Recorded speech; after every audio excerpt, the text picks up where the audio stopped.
Well, now regarding to the evolution, I can say about some of the theories is present.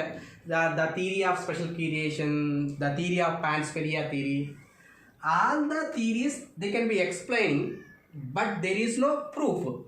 Compulsory we need a practical proof is needed. That's why some of these scientists they can collect some of the branches of biology. They can collect some of the evidence. What are the evidence?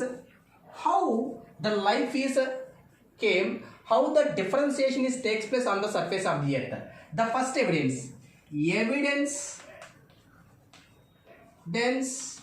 of paleontology. Second one, evidence of embryology.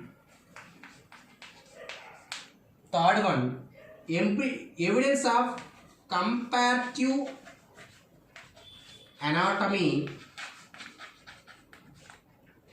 Evidence of cellular and molecular biology.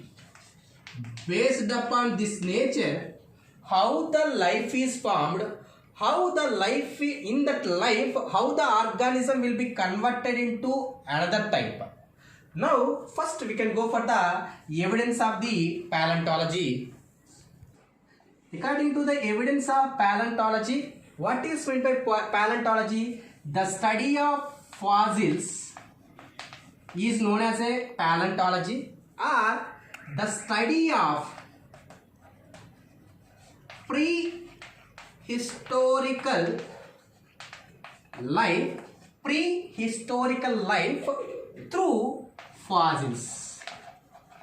Through fossils is known as a paleontology. Here, remnants of plants and animals present on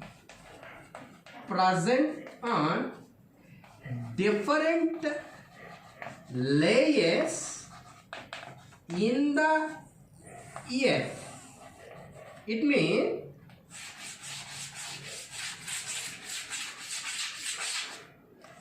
in this earth crust they having a different layers. In these sediments the remnants of plants and animals is present. We can study about that remnants of plants and animals, that will be called as a paleontology. The remnants which it is available, the remnants either it is available in molds, either it is available as a cast, either it is available as a petrification, either it is available as a coprolites, or the same as usual the organism is present. Like that format the fossils is available. Here what is meant by molds? Like a imprints. Suppose a footprints of an organism. Now a imprint is available on the sediments, that is covered with a soil or different type of minerals. Now that imprints is present any sediment, at that time it will be available, that is called as a molds. Cast indicates now a shell is present, or in organism one of the part that will be covered by a sand and also covered by minerals. They can turn like a stony appearance, that is called as a cast. Petrification. Cast and petrification both are similar characters only. And then coprolites. Through fecal matter we can identify the fossils, that will be called as a coprolites. And the remaining organisms as usual it will be present. Based upon that nature we can identify. Now how you can identify the age of fossils? Age of fossils can be identified by radioactive carbon dating method. Radioactive carbon dating method. For suppose, now the radioactive carbon dating method, in that we can use C14, P40 and uranium-238 it can use. How you can identify the age of the fossil means, now in earth crust, old soil present in the bottom, new formation soil present on the surface. Between this, it will be divided into so many sediments. Suppose a small example, from bottom to up to surface, totally 100 centimeters is there. You have to think. For the formation of 10 centimeters, it can take 100 years of time. 100 years of time. Now 100 centimeters means it can be takes how many years of time? 1000 years of time. Maybe this is the first layer, second, third, fourth, fifth, sixth, seventh, like that 10 layers is present. Maybe, see, the archaeologist and paleontologist, they can be identified a fossil in this region. That is the second layer.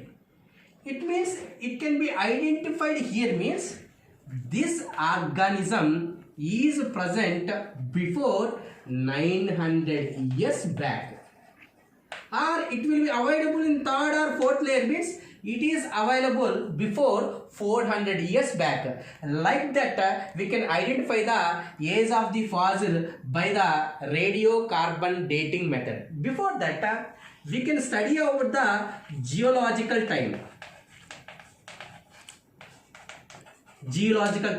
How the earth formation takes place, how this geological time can be divided into three types. One is the eras, periods and epochs. That's why the geological time can be divided into eras, periods and epochs. Same as that of the day divided into 24 hours, minutes, seconds. Now, what are the eras, what are the periods, what are the epochs, what are the changes it takes place? Now we can discuss. Basically, for us, eras, 5 eras is present. Archaeozoic era, Paleozoic era. In this, how the earth starting is present, we don't know about this one. That's why we are not able to discuss about these eras. These are called as a Precambrian period.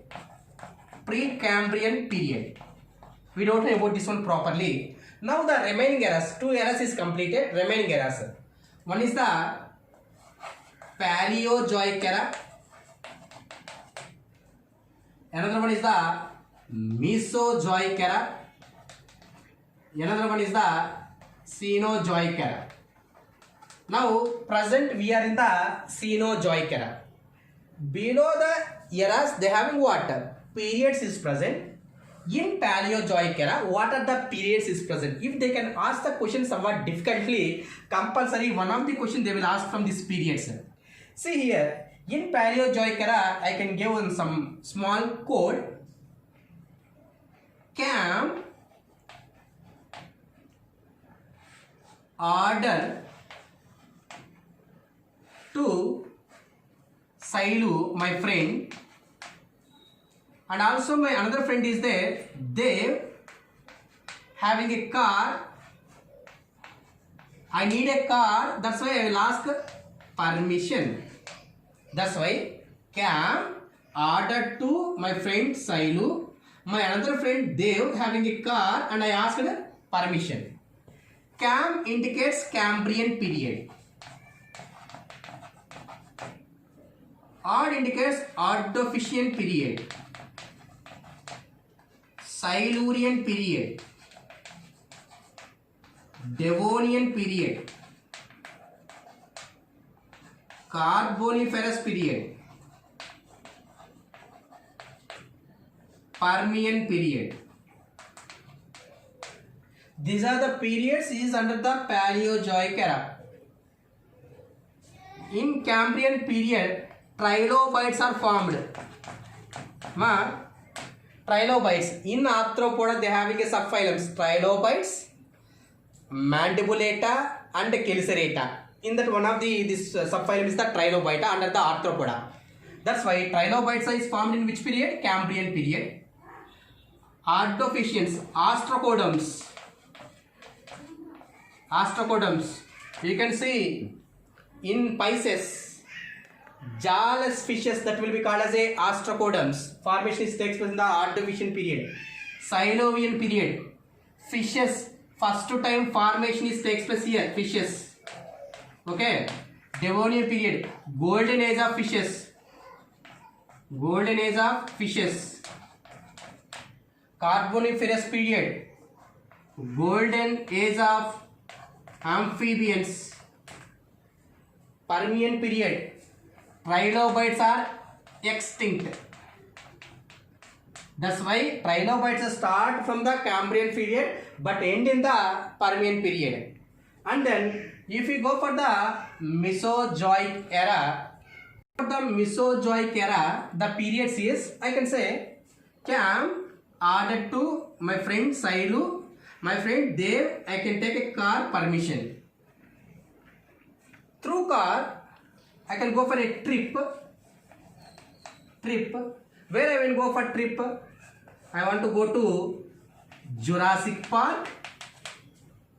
In Jurassic Park, I will eat cream biscuit.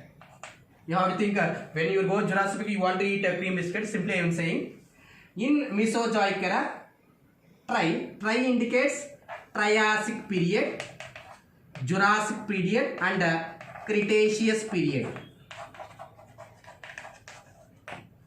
See, in Triassic period, origin of dinosaurs takes place. Origin of dinosaurs.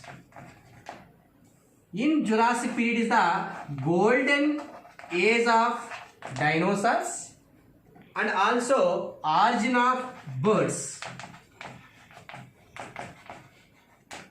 And if you go for the Cretaceous period, extinct of dinosaurs. Extinct of dinosaurs. Origin of dinosaurs is the Triassic period. Golden age is the Jurassic period. Extinction is the Cretaceous period. And Cenozoic era. Present we are in the Cenozoic era. Civilization of the humans, mammals, everything is takes place in the Cenozoic era. Now we can go for the evidence of embryology. The study of early embryonic development stages of an organism is known as a embryology. The early embryonic development stages of an organism means basically the father of embryology is the Ernest Haeckel and the father of modern embryology is the Van Baer. What they can be identified means, if you observe Pisces, amphibians, reptiles, apes and mammals. For all this type of organisms in the early stage means suppose first one is the zygote, the next one is the morula, next one is the blastula, Next one is the gastrula. You know, very familiar. For every organism, the first life is started with what? Zygote. The zygote undergoes proliferation and differentiation. They can be converted into the 8 to 6 cells, that is called as a morula. From that to the morula, the next one is the blastula. If you observe, for all the pisces, amphibians, reptiles, apes and mammal, you have to compare everything. They can look like a similarities in the zygote, morula and blastula. The changes takes place from the gastrula. The organ formation will be different. But up to this formation, all the type of organisms is same. That's why all this type of organisms came from the common ancestors.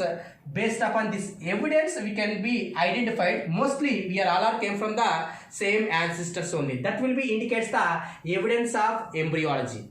In this, the zygote, morula, blastula and gastrula. See, if you familiar regarding to the porifera, porifera is what level of organization? Cellular level. Cnidaria, what type of level?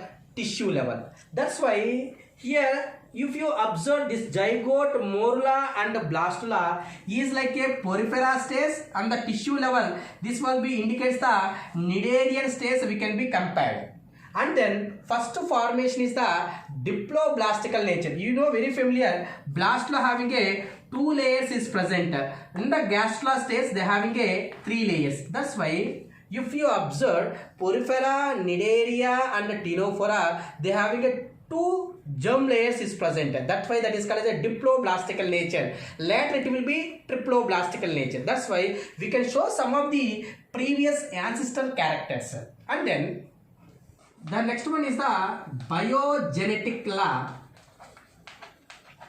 or recapitulation theory. Biogenetic law or recapitulation theory means ontogeny repeats phylogeny.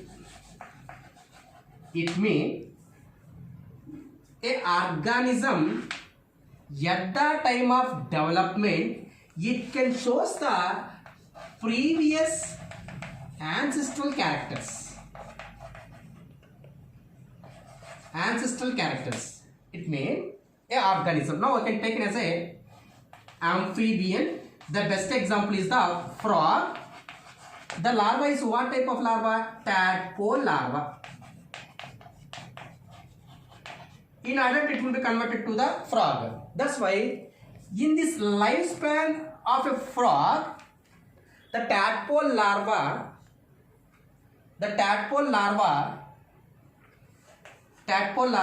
they having a gills and also they having a tail. Gills and the tail is the characteristics of the pisces, fishes. That's why amphibians ancestor is who?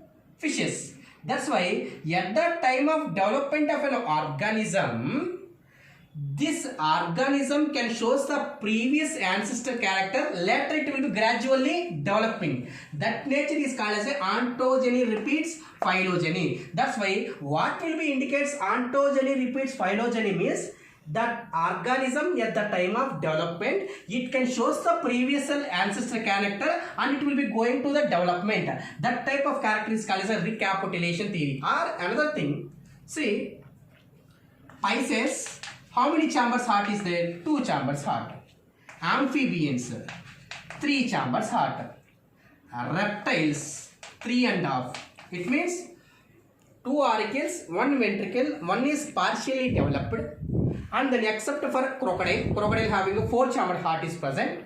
Apes and mammals, we are having a 4 chamber heart. That's why if you see, first for us 2 chambers, later 3 chambers, later 4 chambers heart is formed. That's why 2 chamber is the previous our ancestor character. Who is our first ancestor? Pisces. That's why our mammals, they can show the previous ancestor character. Gradually it will be developed. And then if you observe butterfly, before butterfly it is in the warm nature.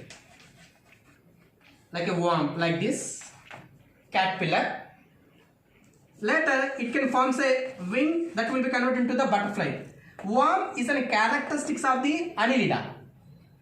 Butterfly is under the phylum of the Arthropoda and the class Insecta. That's why in this Arthropoda organism, it can show its previous ancestor character. Later, it will be developing. That's why it is a connecting link. We are came from before some of the ancestors. These are some of the evidence regarding to the biogenetical law or recapitulation theory.